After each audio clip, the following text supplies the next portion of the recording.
Alright, so I've had a number of people ask me if I could recommend any books on astrology and NLP, and I would have to say all of them, because there's really not much difference between one and another.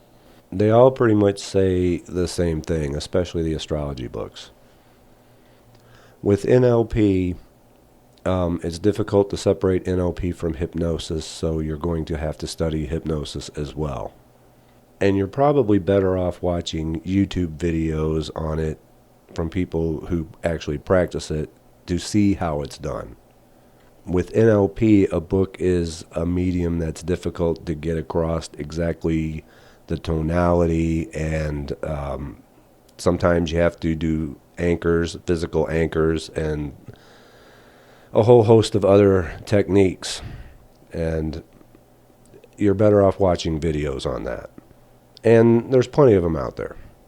Astrology books are a dime a dozen as well, and the information that you can look up online is not going to differ much from any book. It's the same information repackaged over and over again, which is a big issue with occult books in general. If there is a book that doesn't repackage the same information, I will recommend it, and I have recommended a few books in the past. The problem with modern astrology is that it focuses on the psychological aspects of astrology.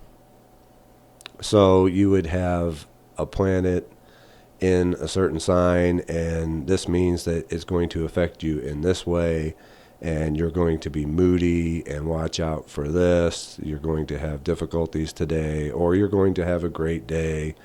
And this is where the horoscopes are derived from. Most horoscopes only use the sun sign, and sometimes they just make them up. Now, there is some truth to the psychological aspects of astrology. There is. But that's like the first base layer, with many layers underneath it. There's so much more to astrology than that. And that's, unfortunately, as far as the books are usually going to take you. But we all have to start somewhere. That's where I started. So you do need to get those base correspondences down first. But most of what I've learned with astrology wasn't from the books. It started there, but most of it has come from intuition and a certain way of thinking in astrological terms. Everything has an astrological correspondence. And therefore, I'm constantly, when I look at any object or anything, the first things running through my mind are its astrological correspondences. That's just how I think. What color is it? What material is it? And understand that anything in the physical world is automatically going to have a correspondence to Saturn, because it's in the physical. Saturn rules the physical. You step into the circle to do magic, the boundary between the physical and empty space. So something can be red and have a correspondence to Mars, but because it's also a physical object, there is going to be a Saturn element to it. You have to go through Saturn. Perhaps the title of the Foo Fighters album, The Color and the Shape, makes a little bit more sense now. The books are a good place to start, but don't get locked into thinking that that is the only level. The books are actually one of the biggest hindrances for a large portion of people who are in the occult, because the very nature of the occult draws a certain type of person who wants knowledge and is very logical thinking. And so these people get into a lot of books and they read tons of information, and they always thirst for new information and knowledge. And consequently, they get stuck in their head and never apply the knowledge. And if they do apply it, they're operating from the logical conscious side of the mind, never having developed the subconscious cross-communication. And so things don't work out as well. Ironically, it's usually those who are drawn to magic and the occult who are too stuck in their own head to effectively work magic in the occult. And the ones selling you these books know that you're hooked on information and knowledge and trying to get one more little piece without ever telling you that you have access to all the information at any time. But you're too stuck in your head and the conscious side of the mind to access it. So that's what we need to go over. I say it was just a couple weeks ago, and my girlfriend, told me, I have a surprise for you. And I'm like, yeah, football tickets. Well, how'd you know? I just know. Because the image of the football stadium popped up in my head. So I knew what it was. Just today, had a situation. I'm not going to really get into it. I was going to take it at face value. And then I got a feeling and a little dialogue in my head saying, it is not what it seems. Ask your girlfriend. So I asked my girlfriend, did you talk to so-and-so? And she's like, why? And I'm like, well, did you? Well, yeah, and of course, the intuition is right. And this happens all the time. The only difference being is that I've learned to pay attention to it, and that I've established a cross-communication system between my subconscious and my conscious mind. Or I have good familiar spirits, which is kind of one and the same because they use the same method for communication. You're not going to be able to effectively communicate with spirits or converse with the holy guardian angel, which I get asked about frequently as well, until you're able to establish that cross-communication between the two halves of your mind. We do this through meditation and focus. And I can hear people groaning already. Oh, meditation. Everybody talks about meditation, or I tried meditation, it doesn't work. That's because you're doing it wrong. When people try meditation, they're either too stuck in their head or they're too out of their head, which is to say they're either focusing too intently on their conscious thoughts or they're eliminating all their conscious thoughts. And you kind of got to do both, because in order to establish a communication between the two halves of your mind, you have to have a balance. The first thing you have to do is relax. Nothing happens unless you can relax. So you should sit, preferably upright. You don't want to fall asleep as you're relaxing. You sit upright and kind of stare into empty space and do your breathing exercises and just get into a relaxed state. This will also help when we get into the hypnosis.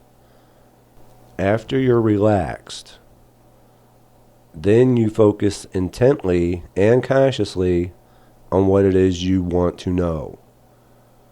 The question that you're posing, if you're seeking knowledge of some sort. And then, after you do that, then you clear your conscious mind and you let it go.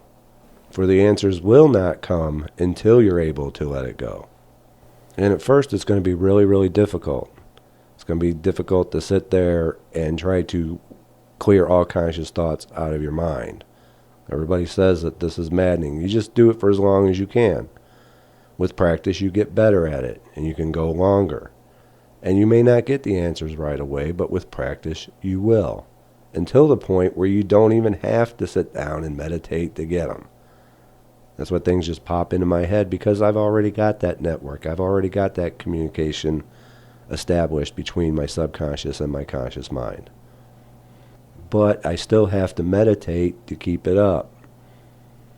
It's like working out. If you work out for a while, you're going to get stronger. You stop working out, you're going to get weaker. I've learned through experience, too, that what you resist persists. So let's just take the technical issues I was having as an example. If I sit there and I consciously try to pick it apart, that may work. But a lot of times what happens is it just frustrates you because you can't figure out the cause, but you're consciously trying to seek an answer instead of letting it go and letting the answer come to you. And the speed at which it comes to you is usually on how fast you can let it go. If it's nagging you in the back of your mind, you haven't fully let it go, and so the answer doesn't come. It's like anytime, and I've given this example before, that when you're trying to think of somebody's name or it's on the tip of your tongue, and it never quite comes, the more you consciously try to get it, the more it eludes you. And then when you let it go and you forget about it, it pops into your head. This is how it works. This is how magic works. And now you can see why I say that those magicians and occult practitioners who get stuck in their head, in the conscious side of their mind, trying to get more knowledge, is neglecting their greatest source of knowledge and very detrimental to their magic when they're always in their conscious mind. Because one side of the mind has to ask the question and the other side answers. That's how communication works. But the side of the mind that asks also has to learn how to listen and shut up to get the answer. Conversely, those who tell you to meditate and clear all conscious thoughts out of your mind never get an answer because they never ask the question. So, in addition to the meditation, I would also recommend developing your listening skills. Now, you may notice that most people today do not have very good listening skills. They wait for their turn to talk, and you can see internal dialogue in their mind as you're talking to them, just waiting their turn to speak. This is something you don't want to do. Okay, what you want to do is actually listen when people speak to you and stop that internal dialogue in your mind on what to say next. This will help you out a lot when it comes to communication between the two halves of your mind. It will also help you out tremendously in the listening portion of your meditation. I spoke in a previous video about how I meditated on a point during my neophyte grade. And yes, I would focus intently on the point, consciously, and then I would let it go and clear my conscious mind, and information about the point would be given to me. It's like ask and ye shall receive. You have to ask the question, but in order to receive it, you have to stop your conscious mind from yammering away. Those of you familiar with the game Skyrim and the Dark Brotherhood quest within that game, there hasn't been a listener in many years. That game has more occult knowledge in it than anything I've ever seen, except for maybe Star Wars. It would take an entire video, and a lengthy one at that, to go through it all. Now, when you're doing your meditation, and if you're finding it difficult to get the conscious side of the mind to pipe down, and you have a lot of background noise, it may be helpful to do a banishing before you do your meditation.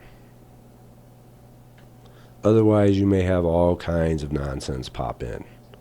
And when that happens, the temptation is to try to quell it and quash it and fight it, but that makes you more tense and possibly even frustrated, and it's counterproductive because it'll take you out of relaxation, and relaxation is needed. What you resist persists, and the more you fight it, the louder the nonsense gets. Instead, you want to pay attention and just be observant and listen. Can you make out any of the words? Can you pick out anything in particular in there? But don't strain at it. You got to be relaxed and just pay attention and just let it go. It's all about being calm, quiet, and letting go, while paying attention with a heightened sense of awareness.